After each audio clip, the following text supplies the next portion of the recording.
So without further ado, I'm going to introduce to you Clive Philpott.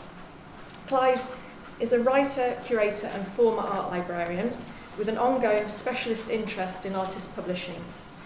He was director of the library at the Museum of Modern Art in New York from 1977 to 1994, where he established the Artist Book Collection. Before that, he was librarian at Chelsea School of Art from 1970 to 77 and president of Printed Matter Inc. from 1992 to 1993. Also president of the Art Library Society of North America from 1989 to 90. He's acted as a curator and editor of many publications and exhibitions and has written for many art magazines on this subject. So I'd like to hand over now to Clive Philpott. I've called this talk Sol LeWitt's books, Complete and Incomplete, and it will be clear later why I've chosen that title apart from taking it from his vocabulary. In an interview with Sol in 2003, Sol LeWitt said that he became interested in making books starting about 1965 when he did the serial project #1. This was eventually dated 1966 and published as a component of issues 5 and 6 of the seminal Aspen magazine portfolio in 1967. He said that he needed a small book to show how the work could be understood and how the system worked. From that time, he says, he began to do books as works in themselves, not as catalogues. Thus, Serial Project #1, 1966, was just a pamphlet to accompany one of his sculptures. And while it is elegantly designed, it exists, as he said, to show how the work could be understood. It is not, therefore, an autonomous artist's book.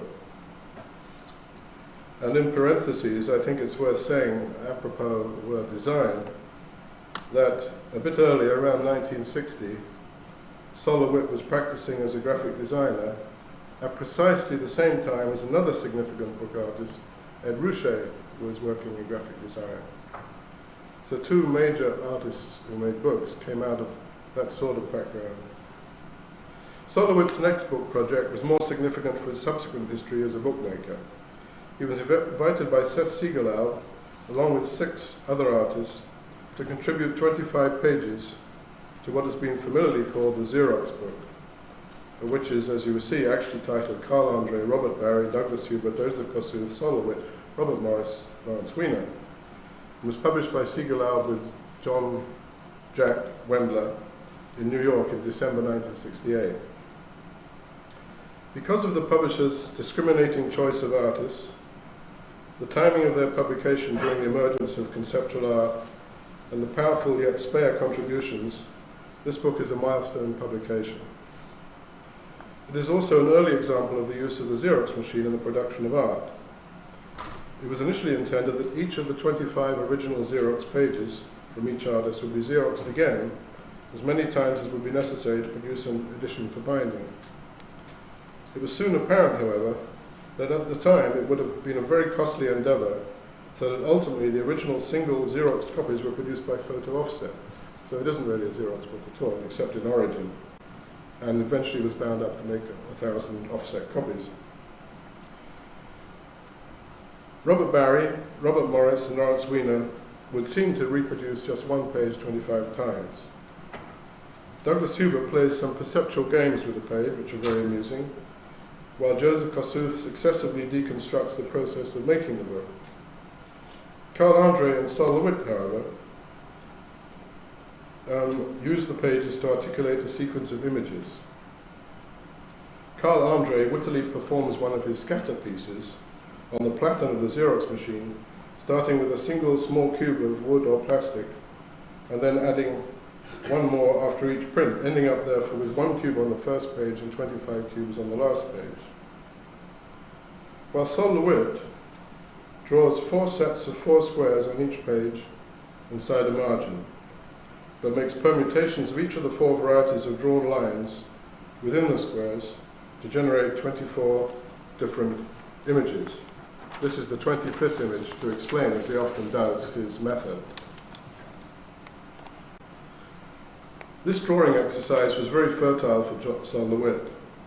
Indeed, this particular outcome became both a wall drawing and two autonomous books, Sol LeWitt Set 2A 1-24 of 68, Drawing Series 1, 2, 3, 4 A and B of 68, which was actually published later in 74. The wall drawing was in fact Sol LeWitt's first and was done for a group exhibition, the Paula Cooper Gallery in Soho, New York. On the right is the drawing, and the top left are two of the pieces of the wall drawing.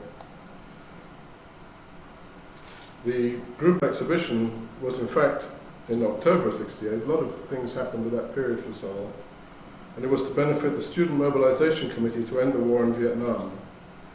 And then the Xerox book came out 2 months later. LeWitt's first spin-off from the Xerox book was Sol LeWitt Set 2A 1-24, and I can't find this in the libraries of England, or at least London, and I didn't see it in the exhibition either. So it would appear to me to be his first autonomous book, and I haven't handled it for so long I can't remember what it's like. There is one in the Museum of Art, I reckon. It was published to coincide with his exhibition at the Ace Gallery in Los Angeles from December 68 to January 69, again in this fertile period. This book would seem to be a breaking out of his 25-page contribution to the Xerox book into a self-sufficient volume of 28 pages.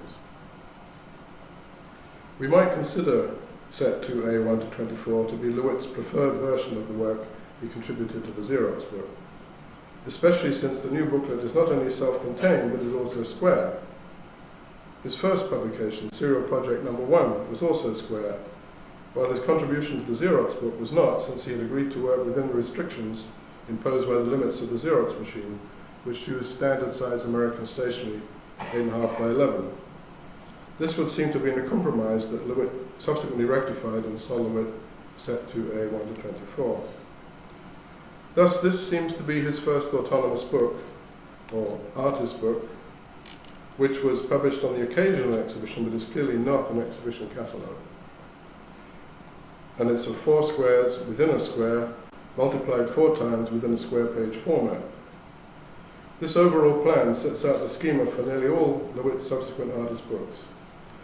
For example, in most of his photographic publications, LeWitt arranges 9 photographs in 3 rows of 3 on the square page. This is the case in Photogrids of 1977, 5 cubes on 25 squares of 78, On the Walls of the Lower East Side, an art forum project of 79, which seems to be missing from the catalogue and the exhibition, Autobiography 1980, and From Monteluco to Spoleto, December 1976, published in 84. One of his later photographic works, Sunrise and Sunset at Priano, lays out 4 photos to a page. Sol LeWitt discovered the square. One could propose that he originally discovered the square in the early 60s in his relief structures of 1962. Then, more significantly for his sculpture, he also discovered the cube around 1965 when he embarked upon his modular structures. I say that he discovered the square. This choice of words came straight out of my memory. In 1965, the legendary New York bookseller George Wittenborn published the English translation of a book by the Italian designer and artist Bruno Munari. Its title was Discovery of the Square. In England, it was published by Tiranti. This is the current re-edition of it, leaving off the title and the publisher, and it's just called Square, leaving off half the title, which is a shame. But this and Discovery of the Circle and Discovery of the Triangle are now available in new editions, but not quite as they were. This is a small square book with a black square dominating the front cover, as in the original edition, but it's a cornucopia of illustrations and information concerning the square in science, mathematics, architecture, language, art, and other disciplines. It is not in itself scientific. It is rather a small source book for readers, including designers and artists. It is highly likely that Sol LeWitt was aware of Munari's book. George Wittenborn's bookstore was a real hangout for artists in those days. What we might find useful now about Discovery of the Square are a few words at the beginning of the book. The first sentence tells us that the square is as high and as wide as a man with his arms outstretched. That may not surprise you. But it means that the square is thus not only an abstract figure, but also a measure of mankind. Munari then says that from the earliest times the square has signified the idea of enclosure, of home, of settlement. He also says that its structural possibilities have helped artists and architects of all generations and styles by giving them a harmonic skeleton to which to apply an artistic construction. One artist who has conspicuously used the square in this way is Josef Albers. He is well known for his enduring series of paintings entitled Homage to the Square. This is one in the Tate. These are formal skeletons on which are hung colour harmonies. And it's not surprising that in later years, Sol LeWitt paid his own homage to Albers with a wall drawing at the Josef Albers Museum in Germany, at a time when he too was very concerned with colour relationships. The square, considered separately from the cube, and initially in conjunction with drawing and only later with colour, occurs through Sol LeWitt's work, and particularly in his books. Using Sol LeWitt artist books by Maffei and Dodonneau, which is very good, if not quite complete, but it catalogues pretty much all of artists' books and publications by Sol LeWitt. I reckon that I believe they list 76, this is my calculation, but over half the publications in that book are in square format, and if you look at the books, because there's pamphlets and other things there, nearly 2/3 are in the square format. Following serial project number 1 in the Xerox book and set 2A 1-24, Sol LeWitt's fourth book is 49 3-part variations using 3 different kinds of cubes. This was published in 1969 and, as you can see, is large and oblong in shape. Its proportions are 2 squares wide by 1 square high. This doubling of the square format is approximately repeated with other books, such as schematic drawings from Muybridge, open geometric structures, all 4-part combinations of 6 geometric figures, and in each case the horizontal format is dictated by the content. 49 3-part variations is the second of LeWitt's autonomous artist books, and again is not an exhibition catalogue, but a catalogue of forms. Sol LeWitt's clarity in laying out the components of his work alludes to order itself. One of the pleasures of his books is due to his presentation not just of an idea, but of images that coexist in an obvious relationship with each other and which rest harmoniously on their platform, the book.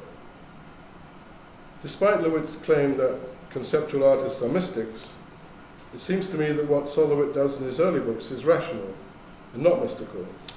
His later work may be another story.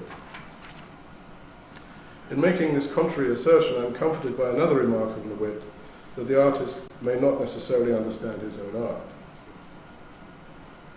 The book that expresses order most explicitly is his 5th book, the autonomous artist book, 4 Basic Kinds of Straight Lines in 1969. It has an absolute clarity of design and content. And the book was published in London by the magazine Studio International and printed by their printers W&J Mackay and Company. The individual involved was the magazine's editor, Peter Townsend.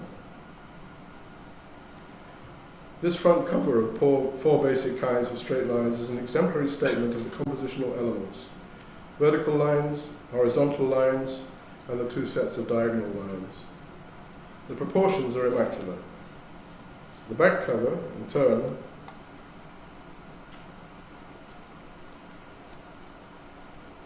states the narrative: 1 square with lines in one direction, a second with 2 kinds of lines overlaid, a third with 3 kinds, and the fourth with all kinds superimposed. It too is superbly clear and perfectly designed. The front cover is derived from one of the tetradic squares on the first page of LeWitt's contribution to the Xerox book, and from set 2A 1-24, both of which were published in '68, as well as the 1974 late publication of drawing series 1-3-4 AB. In addition, when a volume of his friend Lucy Lippard's writings, Changing Essays in Art Criticism, was published in 1971, The cover bore this essential tetrad, the same 4 squares in one. Incidentally, this last volume includes Lippard's 67 essay on LeWitt, in which he states that the two ideas that have occupied Sol LeWitt over the last 4 years are enclosure or containment, and the paradoxical relationship between the visual or perceptual and the conceptual emphases in making art. The first page of 4 basic kinds of straight lines after the cover reveals a grid of 16 squares and functions like a contents page. 15 of the squares, as you see, declare the elements of the work, the 4 basic kinds of lines, the 6 combinations of 2 kinds of line, the 4 combinations of 3 lines, and a single square with all 4 lines. The 16th square contains the title of the work. This is comparable to a magician showing their audience that they have nothing up their sleeve before they begin their act. In LeWitt's case, he proceeds from this introductory page to show us exactly what was prefigured on the contents page, except that each of the 15 components is now blown up and bled off, one to a page. But while there is therefore no surprise, there is magic. The magic lies in the completeness of the scenario, its simplicity and clarity, its capacity for exact reenactment, the beauty of its design and execution, and the perfect physical qualities of the book. Once experienced, the narrative of the work repeats exactly. Its simple evolving narrative might even be replayed in the mind like a tune. In 1967, Lucy Lippard used the word containment to describe one of LeWitt's preoccupations. She also referred to enclosure, which is exactly what Munari said about the square itself in his little square book. In parallel with his evolving series of books, Sol LeWitt's freestanding cubic structures were, of course, proliferating during the 60s and particularly numerous in the 70s. And while they too conspicuously possess these qualities of containment and enclosure, the same 2 words can be applied to the structure of 4 basic kinds of straight lines. This book, like much of LeWitt's art, has a stability, also a rightness. Nothing can be or needs to be taken away. It is a clear and beautiful expression of his idea. I mentioned that the physical qualities of the book were perfect. The size of each page, the length of the book, its unpretentious and pragmatic binding, the single fascicule, the quality and colour of the paper, the cover and the contents, proportions of the layout, the bleeding of the majority of the pages, the quality of the drawing, all add up to an exemplary work.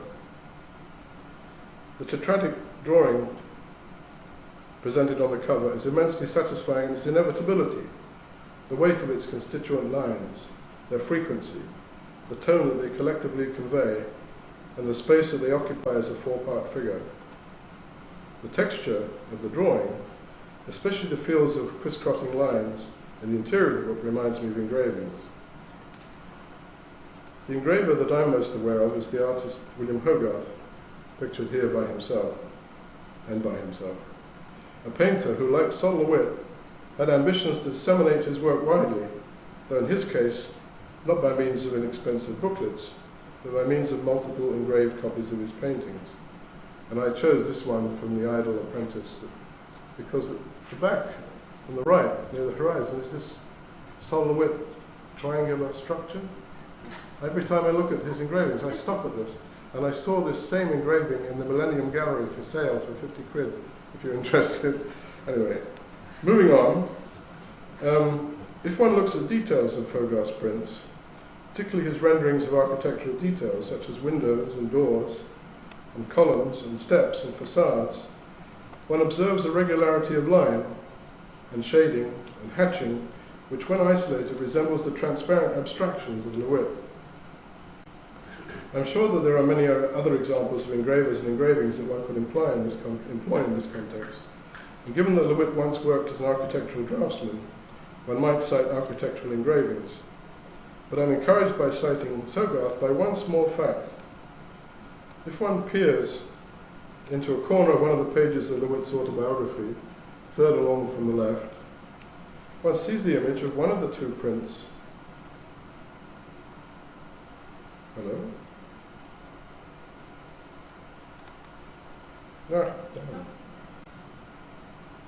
one of the two prints that Hogarth published in 1753 to accompany his own artist book, The Analysis of Beauty, with its various techniques of engraving. Turning back to four basic kinds of straight lines, we can take from its reproductions of Sol LeWitt's original drawings echoes of the sharpness of detail evident in the long tradition of engraving. Sol LeWitt's line has a bite, and while his draftsmanship is amazingly irregular, there are a multitude of inadvertent irregularities in the constituent lines that contribute collectively to the impact and solidity of each image or page. These irregularities may be partly due to the process of photographing LeWitt's original drawings, but are more likely to be due to the fluctuating pressure of graphite on paper. They're certainly not due to a lack of skill, which may be confirmed by the efforts of a schoolboy decades ago engaged in what the English education system labelled ruler drawing.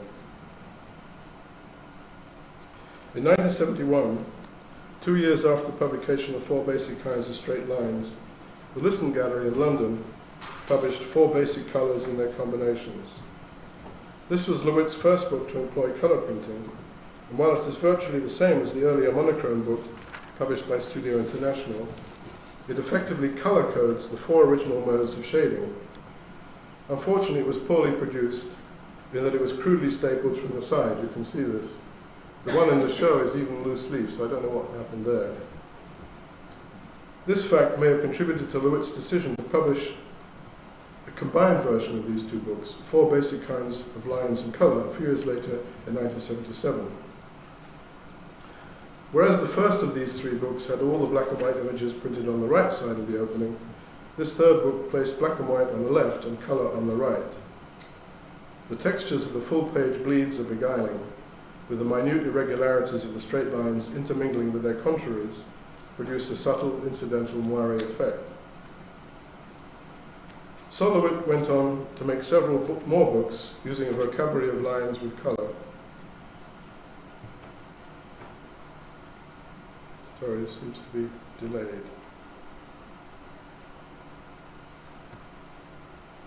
There we go. Lines in Colour of 1975. Colour Grids of 1977, and especially Lines in Two Directions in 5 colours with all their combinations, published by the Walker Arts Centre in 1988. This amounts to LeWitt's own homage to the square, though coming from a different direction from the homage of Josef Albers.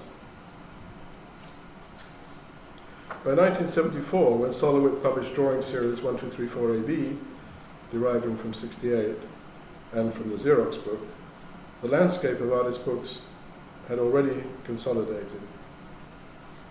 The pioneer of the genre, Ed Ruscha, had effectively concluded his series of books, his 15th and penultimate book, Coloured People, having been published in 1972.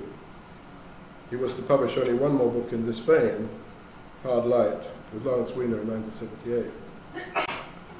Sol LeWitt acknowledged the role of Ed Ruscha in spearheading the expansion of books as artworks. Indeed, he said specifically that the importance of Ed Ruscha in this cannot be ignored. And at this point, I can't resist drawing your attention to the first appearance of Sol LeWitt's paragraphs on conceptual art in the pages of Art Forum in 1967, in case you may not have seen this first manifestation, because it's illustrated. The list of artists assembled to complement the ideas in the paragraphs include one or two surprises. They are Joe Baer, Dan Graham, Ruth Vollmer, Don Judd, Robert Morris twice, Robert Smithson, Dan Flavin, Carl Andre, Mel Bochner, Sol himself, Eva Hess, Paul Morganson, Jane Klein, and last but not least, Ed Ruscha. This is a Xerox, I'm afraid, but it'll do for now. And so Sol chose Ed's Every Book Building on the Sunset Strip to conclude his text on conceptual art. But Sol LeWitt built and expanded upon the example of Ruscha, and through his productivity, networking, commitment, and quiet forcefulness, promoted the book as a means of creation and dissemination to other artists, especially in New York and the USA, but also in Europe and elsewhere. Furthermore, as is well known, in 1976, Sol LeWitt joined up with Lucy Lippard to establish a specialized bookstore and book distributor in Manhattan, solely for artist publications. I mean, of course, printed matter ink that has now prospered, or more or less prospered, for 30 years. Lawrence Weiner, whose productivity in the publication of artist books rivals Sol LeWitt's, also contributed to the field, but in another direction through his work with Franklin Furnace Archive, another agency for artist books, also founded in 1976 in Manhattan, but by Martha Wilson. Franklin Furnace, as you're probably aware, set about collecting, archiving, and exhibiting these publications.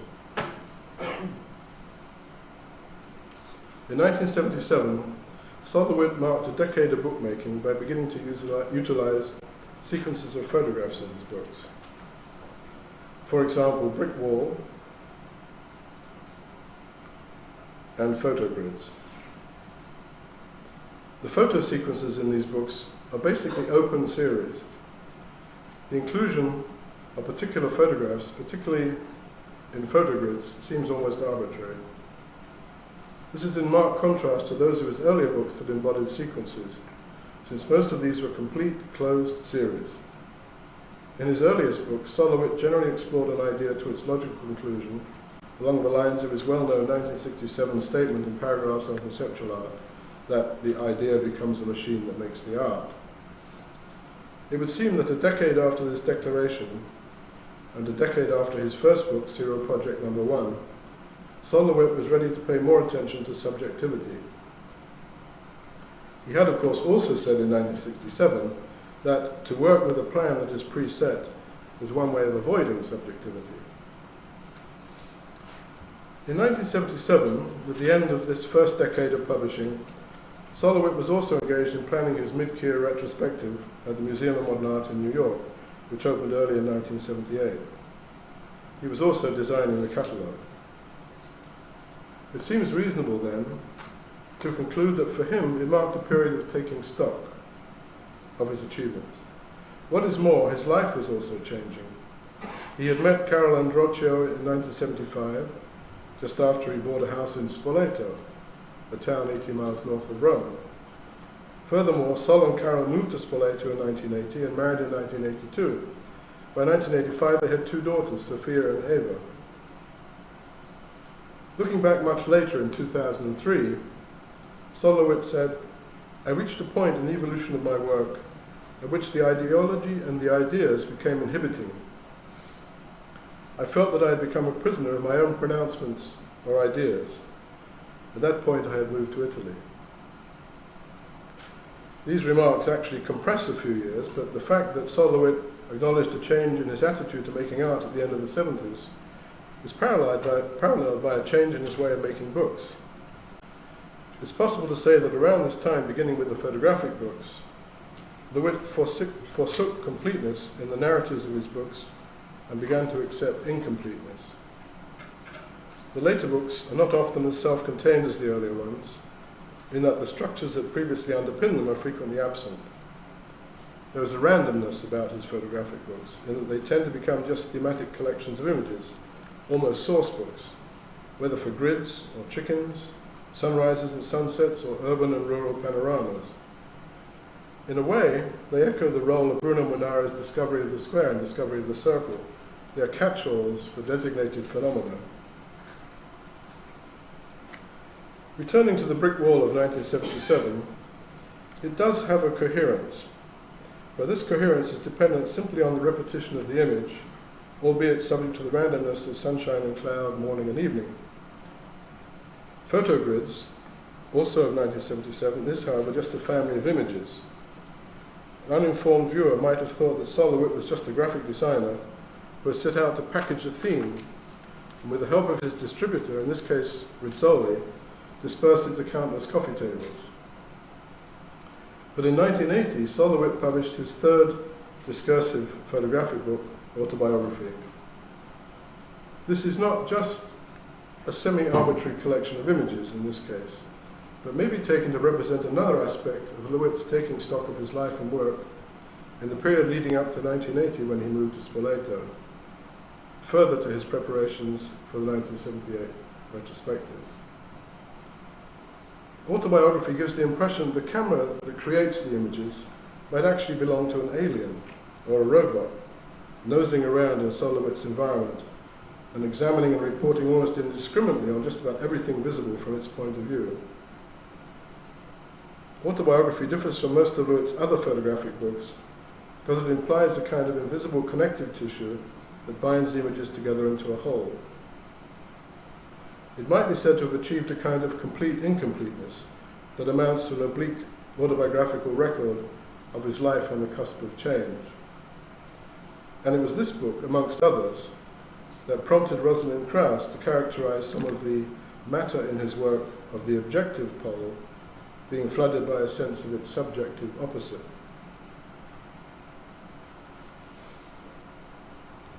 This is one of my favorite openings. It shows you all his artist books on his own shelves in numerous copies. Sol LeWitt's bookmaking falls off towards the end of his life.